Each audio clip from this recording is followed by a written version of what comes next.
In South Korea, a critical legal precedent is unfolding as a prominent religious leader remains in pre-trial detention. Pastor Sun Hyun-Bo, a respected clergyman for over 3 decades, faces up to a year in prison following charges of election law violations. Authorities allege his church interviews and biblical commentary constitute illegal campaigning. Advocates warn that this case signifies a shift from administrative fines to criminal imprisonment, potentially muzzling religious expression across the peninsula. The global community is now closely monitoring the upcoming trial. Gia Chacón, a human rights advocate, is the founder of March for the Martyrs. She joins me now along with Chan's son, who is the son of Pastor Sun Hyun-Bo. Thank you both for coming on. Thank you for having us. Thank you for bringing attention to this very important case. Gia, many are following the story. Currently, Pastor Sun is facing years in prison for his ministry. You've spent a significant amount of time with refugees and survivors of religious violence in the Middle East and beyond. What have those survivors taught you about maintaining hope and faith when the cost of following Christ is so high?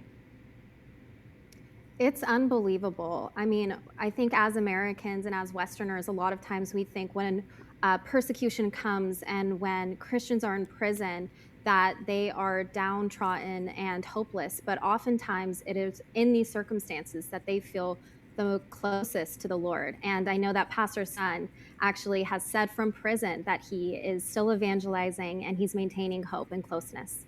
Chance, how is your father doing? And if this conviction is upheld, what do you think this will mean for the future of the separation of church and state in South Korea?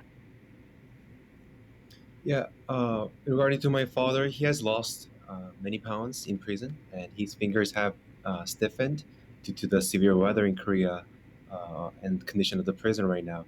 However, his spirit is unshaken, and I'm so thankful to be able to represent my father because my father believes that this is not about just winning or losing this case, but it's whether it's winning or losing the freedom of religion and also freedom to freely worship God in Korea.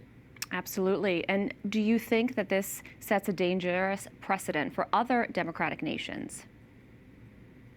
Very dangerous. And recently, in a national televised press conference held last week, the President Lee stated that religious speech tied to politics must be punished, and also that the punishment of the election law violation or separation of state and church is too weak, indicating that additional religious groups should be investigated and called for stronger laws to sanction such speech. Gia, do you find that many people are being persecuted now more than ever before when it comes to practicing their Christian faiths? Yes, unfortunately, Christian persecution is increasing every single year. And the numbers as of 2026, over 385 million Christians worldwide face high levels of persecution.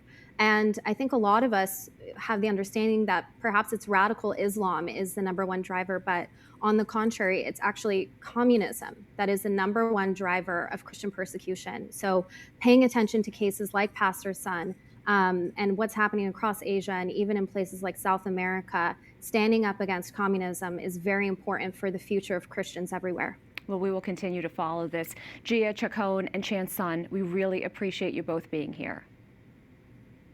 Thank you again. Thank you.